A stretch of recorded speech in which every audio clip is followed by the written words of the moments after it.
A paz do Senhor.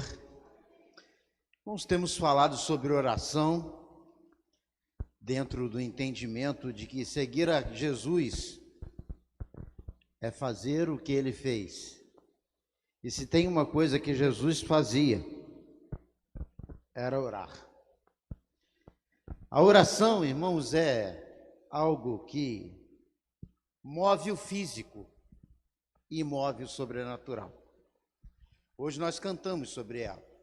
Nós falamos que cremos no poder da oração, amém? Não foi isso que cantamos no primeiro louvor?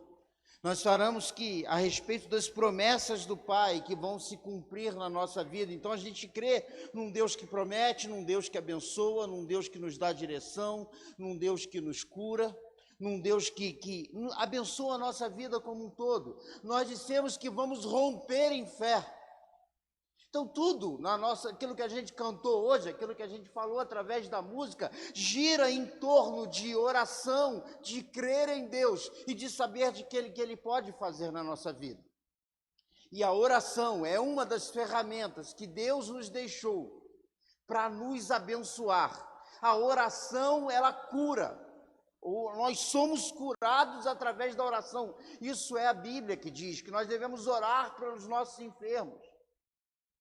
A oração nos liberta. Quando eu olho para Pedro preso, eu vejo uma igreja que ora, e esse texto bíblico é conhecido, e o anjo do Senhor liberta Pedro dessa prisão. A próprio Jesus vai nos dizer que existem demônios que só são expulsos com jejum e oração. Oração move o sobrenatural. Pensando na ciência. Já falamos sobre isso na última mensagem. A ciência já confirmou, e isso não sou eu que digo, a ciência já confirmou através de exames de imagem que a oração promove um crescimento e um estímulo no nosso cérebro, que provoca sim esse crescimento, esse desenvolvimento e um melhor funcionamento. Ela nos deixa com a nossa área cognitiva mais apurada, ela nos deixa com a nossa área de decisão mais apurada, para que possamos tomar decisões mais acertadas. Isso é ciência, você pode procurar aí na internet, nos estudos, que você vai encontrar a ciência falando que a oração abençoa a nossa vida física. A oração abençoa a nossa vida emocional, porque ela ajuda na liberação de endorfina, de serotonina, de dopamina, ela nos deixa mais felizes, ela nos deixa mais confiantes, ela nos deixa mais animados, ela nos deixa mais dispostos, e isso não sou eu que digo, isso é a ciência que já explicou. Oração, irmãos, é algo indispensável na nossa vida. E nós já cantamos nesta manhã que cremos no poder da oração. Oração, irmãos, não é como uma medicação, por exemplo. Porque medicação é assim, se eu tenho um enjoo e eu tenho uma medicação, eu tomo. Mas, pastor, eu não tenho essa, mas eu tenho essa outra aqui. Essa outra substitui. Na medicação, sim. Eu tenho algumas medicações para enjoo. Se eu estou com dor, eu tenho algumas medicações para dor. E se eu não tomo uma, eu posso tomar outra. Agora, a oração não pode ser substituída. Não, pastor, não se preocupe, eu não estou orando. Mas olha, eu leio a Bíblia todo dia. Amém. Continue fazendo isso. A leitura bíblica é indispensável para a nossa vida cristã. Mas a leitura bíblica não substitui a oração. Pastor, então qual é a mais importante? As duas são indispensáveis na nossa vida cristã. Mas uma não substitui a outra.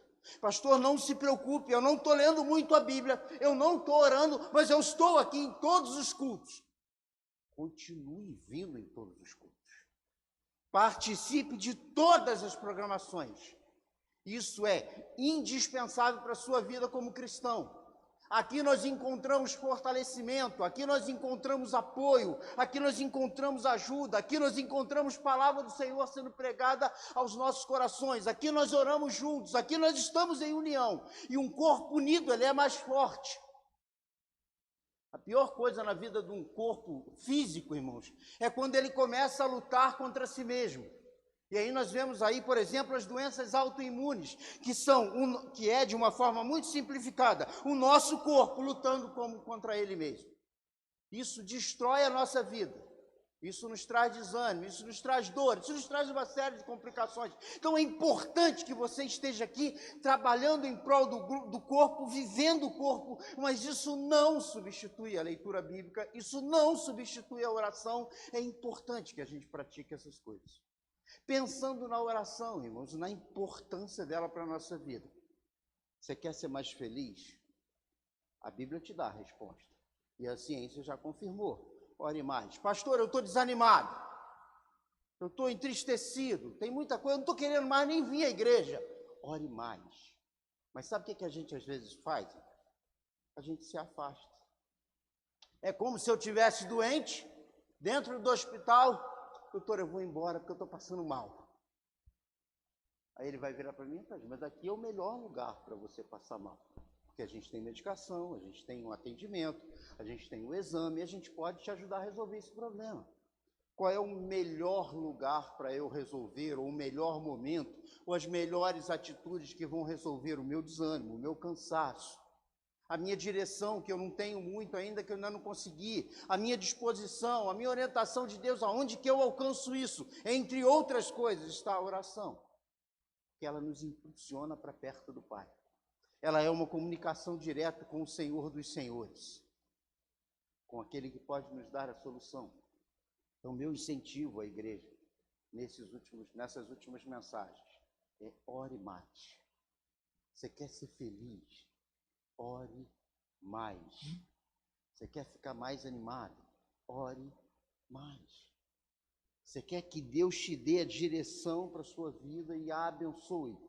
Ore mais.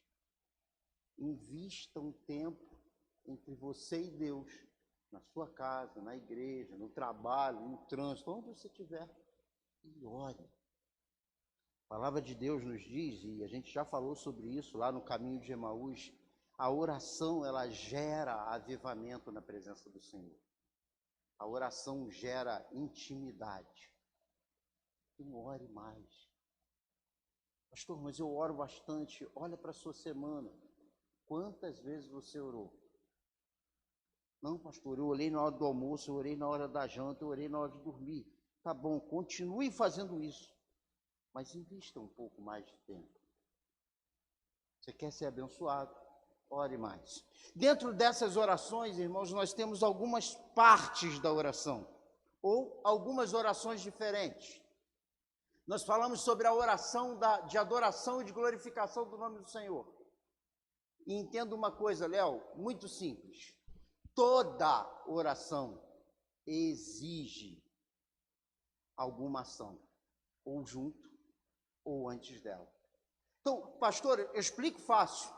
Olha só, você está fazendo uma oração de adoração e de glorificação do nome do Senhor. Senhor, exaltado, glorificado, seja o teu nome, Santo dos Santos é, adorado o Senhor é. Se eu não creio que Ele é, meu Deus, Senhor da minha vida, se eu não parto do pressuposto, se eu não parto de uma ação prévia em que eu creio num Deus que é todo-poderoso, essa oração não tem sentido. Elas são só palavras bonitas. Então, qual é a ação que antecede a glorificação do nome do Senhor na minha vida, para que eu dê sentido à oração que eu digo? É crer num Deus que abençoa, é crer num Deus que é Deus. Pastor, eu tenho um segundo momento da oração, em que é a oração de gratidão, ou numa segunda oração. Quando é que ela tem sentido para a minha vida? Quando eu enxergo a ação do Senhor na minha vida. Se a gente não consegue perceber isso, a oração de gratidão perde o seu sentido. Se eu não consigo olhar para o Senhor e saber que o Senhor tem me abençoado, Ele tem me dado saúde, Ele tem me dado um emprego, Ele tem me colocado numa igreja que fala da palavra do Senhor, Ele tem me dado ar para respirar, o alimento na minha mesa, Ele tem abençoado a minha casa, a minha família. Se eu não percebo essas coisas, a gratidão perde o sentido. Não, pastor, mas me chamaram para orar na igreja, eu tenho que dizer palavras bonitas. Tá bom, mas não vai passar de palavra bonita. Quando é que essa oração tem sentido? Quando eu olho para a minha vida e reconheço Deus me abençoando. E reconheço a ação dele através de mim e através dos que me cercam. Aí essa oração tem sentido. Lembra dos 10 leprosos? Todos são curados. Mas um conseguiu olhar para a sua cura e enxergar o milagre do Senhor. E aí ele volta para dizer, obrigado. E ele é salvo com isso. A oração de gratidão, irmãos, é aquela que vem precedida de reconhecer que Deus me abençoa todos os dias. E eu tenho certeza de que todos nós que estamos aqui, só estamos porque somos abençoados. Amém? Temos ainda, irmãos, a oração de confissão de pecados. E essa vamos ficar nela algum tempo, ou um pouquinho mais de tempo. A confissão de pecados é aquela que eu parti do princípio em que você percebe o quão mal faz o pecado na sua vida. Ele te distancia de Deus. Ele faz não com que Deus pare de falar, mas ele faz com que a gente pare de ouvir. Quando você olha para Caim, lá no Antigo Testamento, no início da história, você vê que Deus continua falando, Deus continua dando orientação. O caminho que o Senhor dá para Caim resolver a questão que estava no seu coração era um caminho em que ele sabia que podia fazer. Mas Caim escolhe o caminho mais difícil, porque deu atenção ao pecado. E o pecado te faz, ou faz com que você pare de escutar aquilo que Deus está querendo falar. Ele faz com que você pare de entender aquilo que Deus está falando. Vou repetir para que fique gravado na sua mente. Deus não para de falar. Ele não para de te abençoar. Ele não para de te dar direção. Ele não para de falar ao teu coração. Mas o pecado te faz parar de ouvir e de dar atenção. Perceba o mal que o pecado faz, apesar de toda a satisfação que muitas vezes ele traz. Porque eu fico pensando em Caim, olha, imagina Caim quando terminou de matar o irmão. Resolvi o meu problema. Imagina aquela pessoa que está com uma dificuldade grande e resolve dar uma solução para a sua vida através da mentira, por exemplo. E no primeiro momento ela é entendida, ela é aceita, e você sai dali dizendo, nossa, dessa vez eu consegui. Contei uma mentira ali, resolveu o meu problema. Apesar de toda a satisfação pessoal que muitas vezes o pecado pode te trazer, ele te afasta de um Deus que te ama. E a gente precisa perceber isso. Mas, irmãos, acrescentando a esse tópico, toda oração precisa de uma ação para que ela possa ter sentido na nossa vida. E qual é a ação que dá sentido à oração de confissão de pecados? É o arrependimento. Não, pastor, mas eu vou chegar aqui, fazer uma oração bonita, dizer uma palavra bonita e o Senhor vai liberar perdão sobre a minha vida. Entenda bem, se não tem arrependimento, não tem perdão. São palavras vazias. Mas eu uso o melhor do vocabulário, o melhor do português. Eu busquei lá no dicionário as melhores palavras, as mais bonitas. Isso não resolve, irmãos. O que resolve o problema do pecado na minha vida é quando eu reconheço, quando eu me arrependo dele. E eu sei que você já está pensando, pastor, mas existe uma diferença entre arrependimento e remorso. Eu concordo com você. Mas entenda bem, irmãos, quando a gente fala de arrependimento e de remorso, no primeiro momento, eles são absolutamente iguais, visivelmente. Tanto o arrependimento quanto o remorso gera choro, gera insatisfação, gera tristeza, isso faz parte. As emoções dos dois são muito semelhantes, são muito parecidas, muitas vezes iguais. Você vai ver que na história bíblica você tem pessoas que saem dali depois de uma conversa com o Senhor e saem tristes como um mancebo de qualidade. Você vê Judas que comete um erro e ele sai desesperado. Tanto o arrependimento quanto o remorso eles geram emoções parecidas. E às vezes até iguais. Mas o arrependimento, irmãos, que gera o perdão na minha vida, ele tem uma característica que só ele tem. E eu te convido a abrir a Bíblia comigo em Lucas capítulo 22. Você pode ficar sentado como você está, nós vamos ler dos versículos 54 ao 62. E você vai ver que existe uma diferença no arrependimento, que só ele tem, que o remorso não vai te gerar. E aí a gente vai conseguir perceber, de forma simples, o que a gente precisa fazer. Nós estamos falando de oração. Oração de confissão de pecados. E a oração de confissão de pecados só tem sentido quando tem arrependimento. Então, prendendo-o, o levaram e o meteram em uma casa do sumo sacerdote. E Pedro, seguindo de longe, e havendo-se acendido fogo no meio do pátio, estando todos sentados, assentou-se Pedro entre eles. E como certa criada, vendo-o estar assentado ao fogo, pusesse os olhos nele, disse: este também estava com ele. Porém, ele negou, dizendo: mulher, não o conheço. Lembrando que estamos falando de Pedro. Pedro era um dos discípulos mais próximos de Jesus. E um pouco depois, vendo o outro, disse: tu és também deles. Mas Pedro disse: homem, não sou.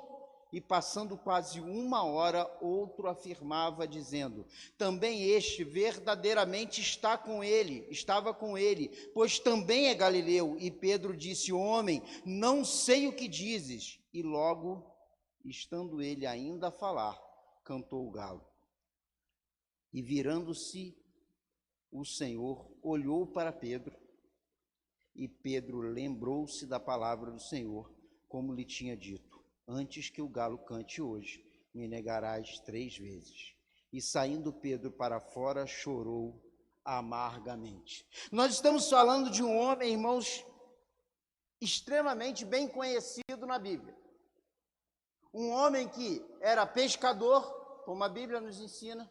Um homem que, num determinado momento da sua vida, estava pescando, não consegue pescar nada. Jesus chega na vida dele, Jesus abençoa aquela pesca, a gente chama ela de pesca maravilhosa, e a partir daquele momento ele começa a seguir a Jesus. E ele andou pelo menos 3 anos ao lado de Jesus, dia após dia, vendo milagres, vendo as palavras, aprendendo com o Senhor. Ele é aquele que sobe no monte e tem uma experiência sobrenatural com o Senhor. Ele é aquele que Jesus o chama para perto para orar junto com ele antes de ser crucificado. Pedro era um dos discípulos mais próximos de Jesus, conhecia Jesus já há mais de 3 anos, já caminhava com ele há pelo menos 3 anos. Então Pedro era alguém que conhecia, mas nesse momento, o texto me diz que Pedro está de longe. E por 3 vezes ele nega Jesus. Por 3 vezes ele vai dizer: não conheço, não sei o que dizes, não estava lá. Ele vai negar a Jesus. E ele aqui, nesse momento, além de negar a Jesus, ele também mente, porque se tem uma coisa que ele sabia e que ele conhecia, era Jesus, porque caminhava com ele. Pedro, então, comete um erro. Pedro vai falhar nesse momento com aquele que o abençoou, com aquele que o deu direção, com aquele que esteve com ele na caminhada, com aquele que curou a sua sogra, com aquele que ele viu fazer milagres que um homem normal não poderia fazer. Pedro, ele é aquele que caminhava com Jesus e que nesse momento, no momento em que Jesus estava sendo preso, ele o nega. E aí a gente vai dizer: pastor, mas aonde está o arrependimento? No choro amargo? Não, porque choro amargo Judas também teve. Tristeza, o mancebo de qualidade também teve. E isso não nos diz, ou não nos mostra, não nos ensina que ali aconteceu o arrependimento. Mas quando a gente observa a caminhada de Pedro, a gente consegue enxergar isso. Você vê um Pedro que agora com 3 pessoas ele nega. Mas se você continuar lendo a Bíblia, vai chegar em Atos. Atos capítulo 2, irmãos, é o dia de Pentecostes, o dia em que o Espírito Santo vai descer à terra para estar conosco, nos abençoando, promessa cumprida do Senhor. E naquele momento eles começam a falar em línguas, e aqui línguas e idiomas, cada um entendia no seu próprio idioma. E como começaram a falar de Pedro, olha, esse pessoal, na realidade não só de Pedro, mas das pessoas que estavam ali falando, deve estar bêbado, embriagado. O Pedro de antes, irmãos, antes aqui, ele ia ficar quietinho. Ou ele ia tentar sair daquela situação. Mas agora nós estamos falando de um Pedro que se arrependeu de ter negado a Jesus. E ele é, sim, o primeiro a se pôr de pé. Ele vai levantar e vai dizer, olha, senhores, nós não estamos bêbados. E a partir daí, irmãos, ele vai começar a falar de Jesus. Aqui você vê um Pedro que erra com 3, agora arrependido, mudado, e o arrependimento gera mudança. E essa é a diferença na vida daquele que se arrepende. O remorso gera uma emoção. Mas daqui a pouquinho essa emoção passa e isso acaba. O arrependimento real, de forma visível, a gente enxerga quando há mudança. E você vê Pedro mudando. Aquele que negou na frente de 3 pessoas, agora assume publicamente, na frente de uma multidão, que Jesus é Senhor, que Jesus é Salvador, que Jesus abençoou a sua vida, e ele não está mais aqui preocupado consigo mesmo, ele está preocupado em falar de Jesus. Você entende que a mudança aconteceu na vida de Pedro?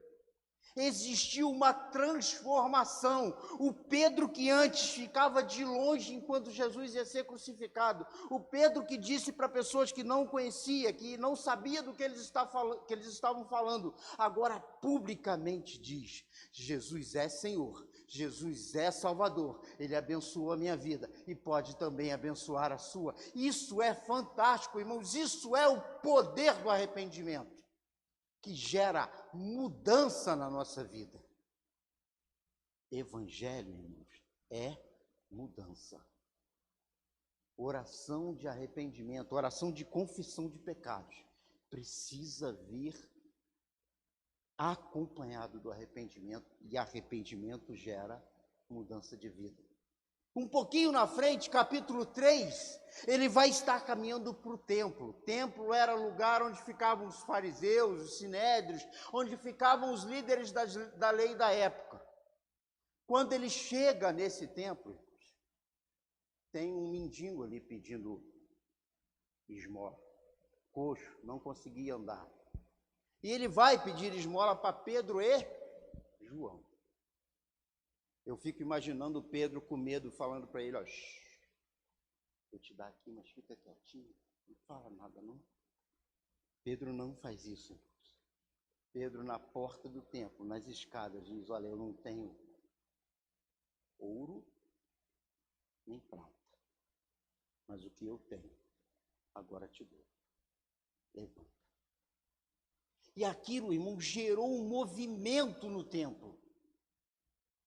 Porque o primeiro lugar que ele foi, o primeiro lugar que o coxo foi para dentro do templo, e todos olhando, começaram a ver que quem estava lá fora, que não conseguia andar, agora está andando. E isso vai gerar a atenção dos sinédrios. Sinédrios eram hoje os nossos juízes, eram aqueles que tomavam conta da lei, que julgavam, e eles vão chamar Pedro e João, e eu fico imaginando Pedro com medo, querendo dizer, não fui eu, não, foi o outro ali que disse. Pedro não faz mais isso. Naquele dia, irmãos, 3 perguntaram. E ele negou para os 3 conhecer Jesus. Mas o Pedro arrependido, que tem a sua vida transformada, agora está na frente do sinédrio. E eles vão falar de Jesus para eles. Ele vai falar de Jesus para eles. Ele assume isso, irmãos, sabe por quê? Porque ele pecou, como todos nós pecamos. Mas o pecado que entrou na vida dele naquele momento, com o passar do tempo, gerou na vida dele arrependimento. E o passar do tempo ali de segundos, né? Porque nas 3 vezes que ele nega, quando ele olha para Jesus, ele reconhece, ele relembra o que Jesus tinha dito. E aquele arrependimento gerou uma mudança tão grande, que antes ele nega para 3, agora ele assume Jesus na frente do Sinédrio. E eu sei que você conhece a história, eles vão ser presos por isso.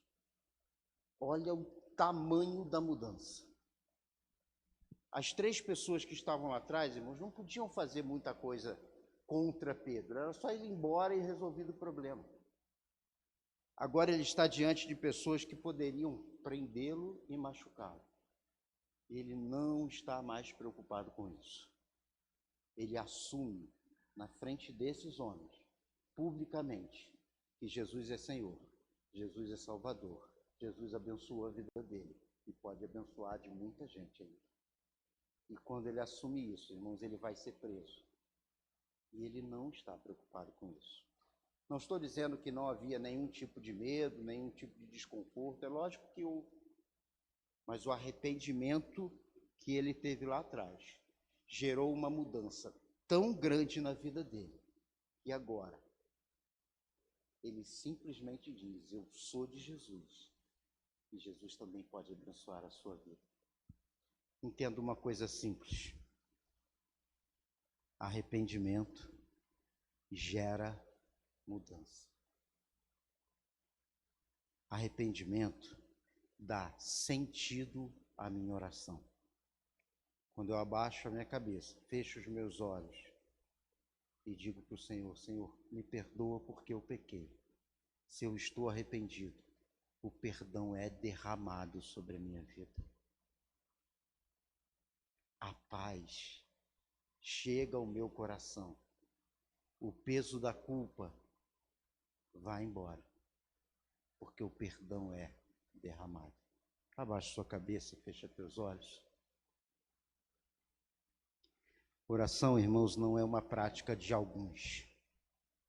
Precisa ser uma prática de todos. Oração de gratidão, porque reconheço o que Deus faz na minha vida. Oração de adoração, porque reconheço quem Deus é.